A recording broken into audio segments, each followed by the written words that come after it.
It looks like a new contract's in the works for Raheem Sterling. He only just signed a new one a year ago. I want that kind of deal, actually, Ali. You okay? You okay, Russ? They're talking about making him the highest paid player at the club, ahead of Kevin De Bruyne, who's on 350 grand a week, supposedly. He's supposedly on 300 grand a week. Are we reaching now the kind of levels which would put him into the bracket of royalty? Ronaldo, Messi? Well, he's not in that bracket.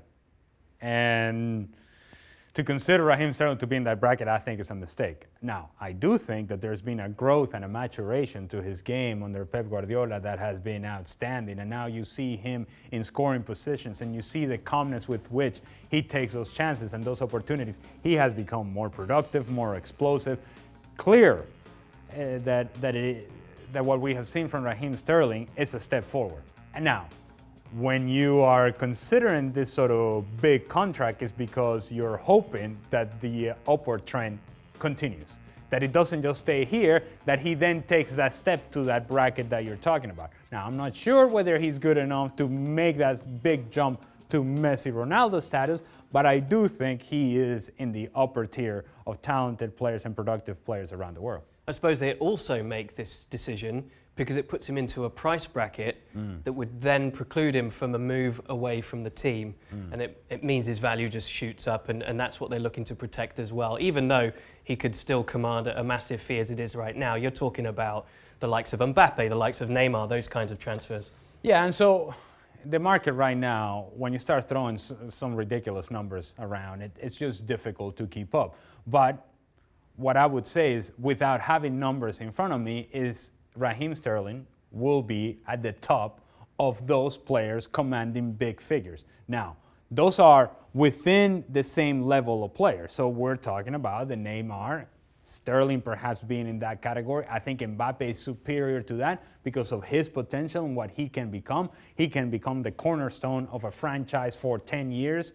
I don't think Sterling is at that point in his career now. However, he can give you 4 or 5 more years of very, very, very good productivity at the very highest level. So I don't quite think he's in the Mbappe category. I don't quite think he's in the Neymar category because Neymar is just a convoluted and complicated bracket. It's his own bracket, and that's the way he likes it, specially made for him. But Raheem Sterling is right there. And it's close by. And so Manchester City has to make a decision as to, all right, do we risk having Raheem Sterling even looking at other places, or do we trust that what we have built around Raheem Sterling and the product that we have available around him and the manager and then the staff and his level of comfort, that's enough for him to say, you know what, I don't need to go look elsewhere because I've become the best version of myself in this club, with this manager, with this group of players. They certainly have invested in him heavily in all those areas that you talked about. The maturity that he's given back, or at least been able to apply to his game, sees him succeed now at club level and carry the burden of England too.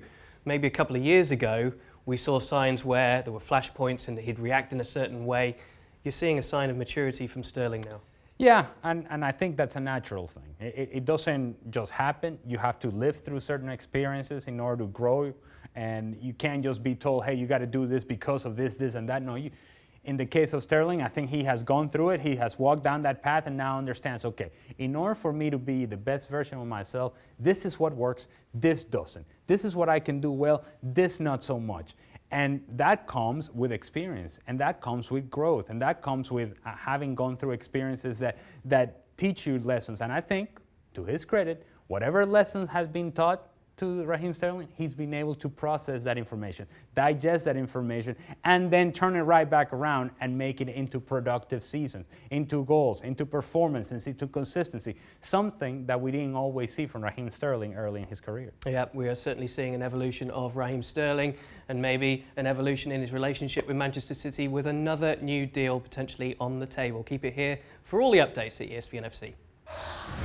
Thanks so much for watching ESPN on YouTube, and for more sports highlights and analysis, be sure to download the ESPN app, and for premium content and live streaming, subscribe to ESPN Plus.